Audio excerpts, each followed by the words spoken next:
मैं ये जानना जी। चाहता हूँ, ये घटनाक्रम किस दिन का है? ये किस दिन पहुँचा था और ये क्या उद्देश्य लेकर पहुँचा था? क्या इसने ये बताया था कि न्यूज़ जिसमें काम करता है उस चैनल की तरफ से आया है या फिर इसने अपने यूट्यूब के म मंच का वहाँ परिचय भी दिया था या नहीं दिया था? संदीप जी, ये घटना जो है ये 23 जुलाई की है। देखिए 21 तारीख तक हम लोग पूरी गविष्ठी यात्रा जो शंकराचार्य महाराज के नेतृत्व में गौ रक्षार्थ धर्म युद्ध यात्रा चली उत्तर प्रदेश में।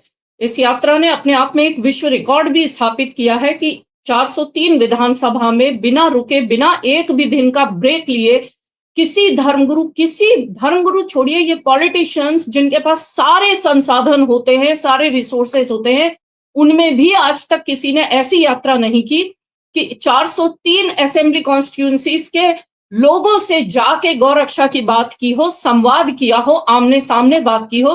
तो अपने आप में गविष्ठी यात्रा ने एक वर्ल्ड रिकॉर्ड तो कायम किया ही है।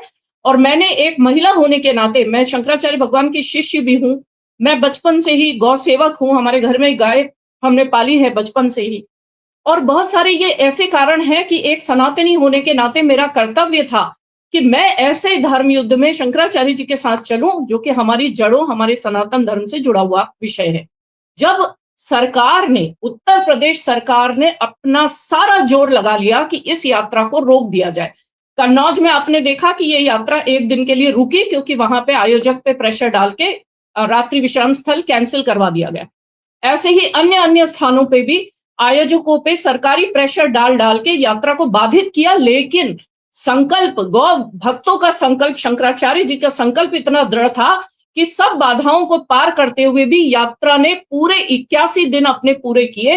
15,000 किलोमीटर से अधिक हम लोग चले, पूरे उत्तर प्रदेश की सारी परिक्रमा करके हम गोरखपुर पहुंचे और 23 और 24 तारीख को हमें लखनऊ पहुंचना था। और लखनऊ में 24 तारीख को 2,18,700 लोगों का अक्षौहिणी सेना का शंकराचार्य जी का आह्वान था कि पूरे उत्तर प्रदेश में से 2,18,700 गौभक्त इकट्ठे होंगे और काशीराम स्मृति उपवन में गौ रक्षा का संकल्प लेंगे और आगे के लिए हम लोग एकजुट होंगे।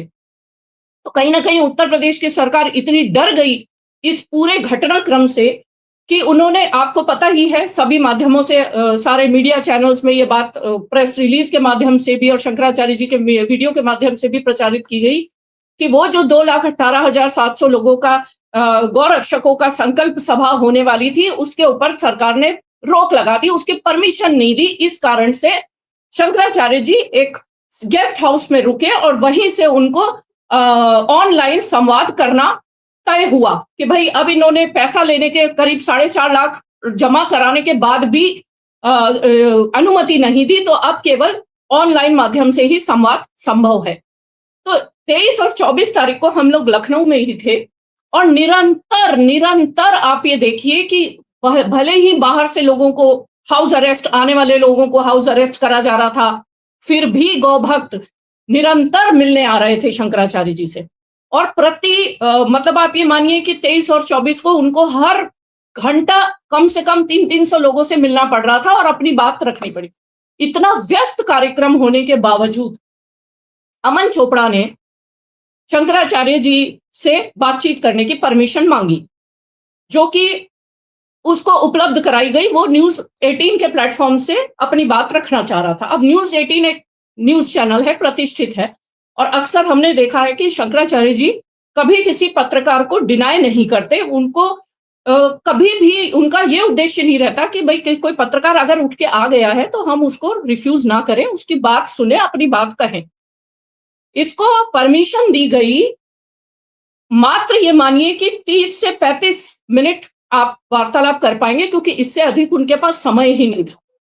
लेकिन संदीप जी, आप देखिए इस व्यक्ति ने अपनी इस छूट का इतना नाजायज फायदा उठाया। डॉक्टर साहब एक चीज, ये चीज आप क्लियर कर दीजिए कि ये आपने बताया कि इसने अपने चैनल जो न्यूज 18 पर ये काम करता है उसका फायदा उठाया और ये आप लोगों में ये मैसेज दिया गया कि ये न्यूज 18 के लिए इंटरव्यू करने आया है। देखिए, हाँ, हमें यही पता चला कि ये न्यूज 18 के ही माध्यम से यहाँ पर इंटरव्यू करेगा, ये न्यूज 18 के ही माध्यम से यहाँ पे शंकराचार्य जी से बातचीत करेगा, वार्तालाप करेगा।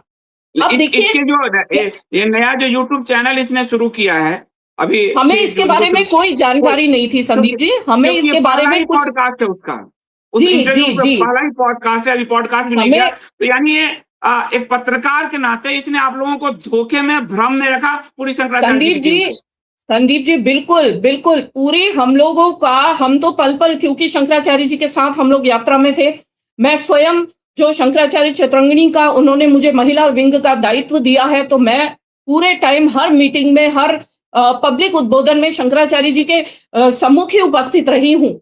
हमें जितने हम लोग निकटतम हम लोग सहयोगी उनके रहे, हमें इतना ही पता था कि अमन चोपड़ा जो कि किसी समय जी न्यूज पे काम करता था, एक पत्रकार जो आज की तारीख में न्यूज 18 का एक माना हुआ पत्रकार है, वो किसी वजह से बात करना चाहता है। और हम सब हमें ये चीज बताई गई कि गौ रक्षा की जो ये यात्रा है उसी के बारे में वो बातचीत करेगा। अब क्या होता है कि समय लिया और उसका अनड्यू एडवांटेज उठाता चला गया।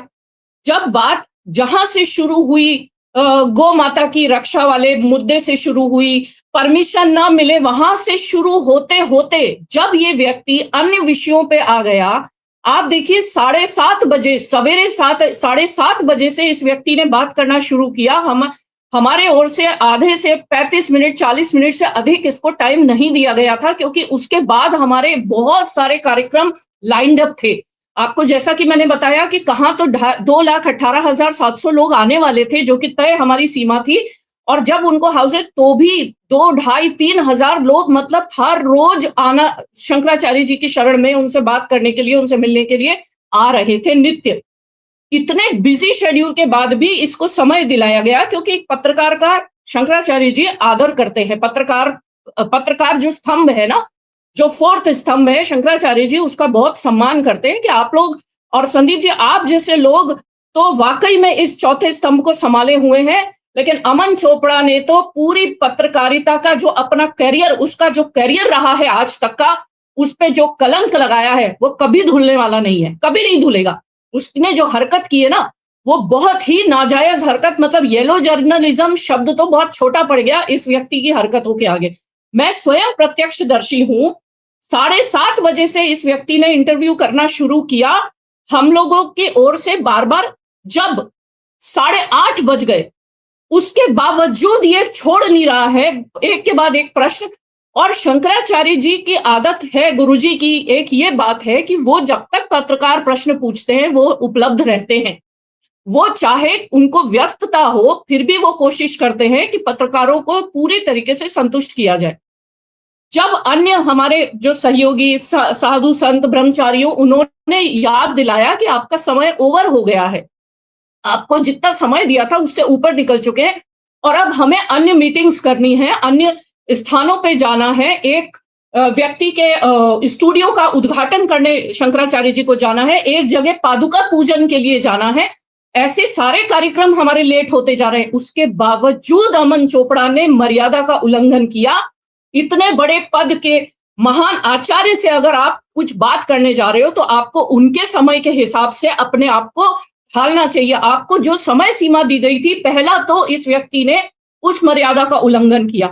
बार बार इसको बोलने के बावजूद इस व्यक्ति ने अपने प्रश्नों को कंसाइज नहीं किया, अपने प्रश्नों को छोटा नहीं किया, अपने प्रश्नों को समेट कर उस मर्यादा का पालन नहीं किया। और जब इसको रोका गया कि अब अति हो गई है, 9 बजे, मैं गवाह हूं संदीप जी, 7:30 से 9 बजे तक जब इस व्यक्ति ने उठना ठीक, मतलब ये उठा नहीं अपनी कुर्सी से, तब जो पादुका पूजन के लिए लोग वेट कर रहे थे शंकराचार्य जी का, जिनके घर पे लोगों का जमावड़ा हो रहा था, जो शंकराचार्य जी के दर्शन करने के लिए उनके घर पे आए हुए थे, वो स्वयं आ गए उनको लेने के लिए।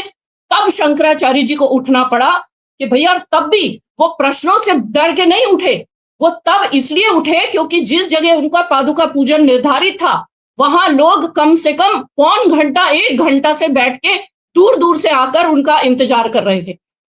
तो सबसे बड़ी बात, इस व्यक्ति ने सबसे बड़ी जो मर्यादा का उल्लंघन किया वो ये किया कि इसको जो एक निर्धारित, देखिए आप अगर प्राइम मिनिस्टर से टाइम लेते हैं, आप किसी गृह मंत्री से टाइम लेते हैं, आप किसी गवर्नर से टाइम लेते हैं, आपका एक निर्धारित समय सीमा होती है, आप उसका उल्लंघन नहीं कर सकते। आपको जो समय दिया गया था, आप 45 मिनट से आप 1.5 घंटे चले गए और उसके बाद भी आप उठना नहीं चाह रहे।